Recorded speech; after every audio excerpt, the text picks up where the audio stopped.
దేవునికి స్తోత్రం కలుగును గాక. హల్లెలూయా.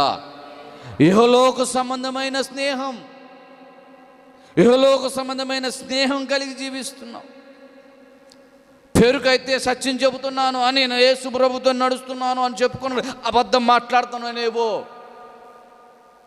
దేవుడికి ఇవ్వవలసిన సమయం, దేవుడికి ఇవ్వవలసిన ఘనత, దేవుడికి ఇవ్వవలసిన ఆ యొక్క ప్రాధాన్యత